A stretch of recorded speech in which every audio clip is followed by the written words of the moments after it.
বিদেশের বাড়িতে কিছু কিছু রুমমেট আছে বুঝছেন। মনে করেন 5 জন 6 জন লোক থাকলে এর ভিতরে একজন থাকে হইলো গিরিঙ্গিবাজ।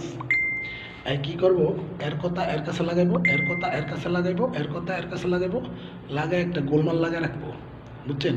কিন্তু হ্যাঁ সবার কাছে ভালো থাকবো সবার কাছে হ্যাঁ ভালো থাকবো। কিন্তু এই জিনিসটা চিন্তা করেন না, একটা রুমের ভিতরে 6 জন মানুষ থাকি, নিজেরা ভিতরে যদি একজন নামে আরেকজনের বদনাম করে যদি একজন আরেকজনের লোক লাগায় রাখি, এই খুন্নুসটা ভিতরে থেকে যাবে মনের ভিতরে, হয়তো কইতে পারবো না, কিন্তু সামান্য কিছু কথাবার্তা হলে একদিন তর্কাতর্কি লেগে দেখে গেছে অনেক বড় ধরনের লেগে যাবো। এটা তার ভিতরে কোনো চিন্তা ভাবনা নেই। হে চাইবো অল্লগে লাগায় রাখতে, অল্লগে মানে সব কটার লাগায় রাখবো, কিন্তু নিজে ভালো থাকবো। তো এই ধরনের মানুষ থেকে সাবধান। এই ধরনের মানুষ যদি রুমের ভিতরে থাকে, ঠিক আছে, তাদেরকে রুমের থেকে বাইর করে দিবেন যে ভাই তুমি অন্য রুম লো। কারণ কি, এরা রুমের ভিতরে, কারণ সৌদি আরব অথবা মালয়েশিয়া অন্যান্য রাষ্ট্রে ঘটনা কি আমরা 5 জন 6 জন একলগে থাকি, একলগে খাওয়া দাওয়া করি, এর ভিতরে একজন থাকে এরকম যে কী করবো আইলে মানে ভালো থাকতে পারবো না। কেউ কিছু দেয় এটাও দেখতে পারবো না, কেউ দেওয়াও দেখতে পারবো না, কিন্তু নেওয়াও দেখতে পারবো না। কারো ভালো সম্পর্ক থাকুক, এটা হ্যাঁ পছন্দ করবো না। মনে করেন একজনের লোক একজন ভালো সম্পর্ক, বন্ধুত্ব সম্পর্ক, এই সম্পর্কটা ভাঙ্গা দেওয়ার লিখে চেষ্টা ভাবনা করবো কীভাবে ভাঙ্গা যায়, ঠিক আছে। কিন্তু হ্যাঁ সবার কাছে একজনের কথা আরেকজনের কানে, একজনের কথা আরেকজনের কানে লাগাইবো।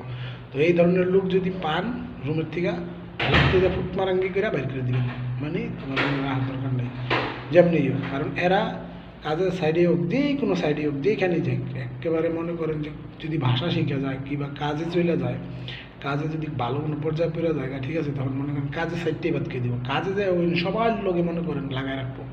সো এই সমস্ত মানুষ থেকে সাবধান থাকবেন। বিদেশের বাড়িতে একজনের কথা আরেকজনের কাছে বলবেন না, আর একজনের কথা একজনের কান পরা নিয়ে আরেকজনের উপরে ক্ষুণ্ণসে রাগ হয়ে থাকবেন না, ঠিক আছে। কারণ মনে করবেন যে বিদেশের বাড়িতে সবাই যে ভাই থাকতে হইব, মিলামিশা থাকতে হইব, কিন্তু এটা অনেকেই করে না। কিন্তু কান পড়াটা শুনলে মাথা গরম হয়ে থাকে, এরপরে কী করে, ওই যার বিপক্ষে শুনে হের লোকে মানে তেরসারা বেসরা কথা কয়ে যেমনি একটা ঝগড়া লেগে গেলে রুমের ভিতরে খুব বড় ধরনের হয়ে যায়, হাতাহাতি হয়ে যায়। সো এই জিনিসটা দেখবেন যে আজকে আমার নামে আপনার কাছের একজনের নামে যদি একজনের বদনাম করে, তাহলে মনে করবেন এই লোকটা ভালো না। যে বদনাম করে সে কখনো ভালো হতে পারে না।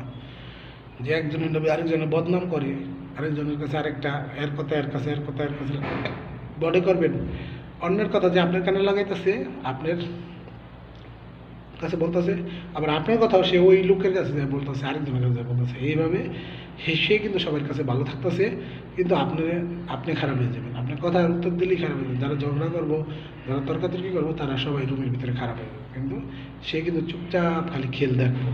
বুঝতে পারছেন তো? এই কথাটা আপনাদেরকে বলি, রুমমেটদের সাথে কখনো ঝগড়া করবেন না। যদি কোনো কথা শুনেন, তারে ফাঁকে ডাক দিয়ে নিয়ে জিজ্ঞাসা যে ভাই এরকম বলছো তুমি আমারে, বাস শেষ। তাহলে এটা সুন্দর হইব। ভালো থাকেন। আর আমার ভিডিও যদি ভালো লাগে তাহলে চ্যানেলটা সাবস্ক্রাইব করেন আর পাশে থাকেন।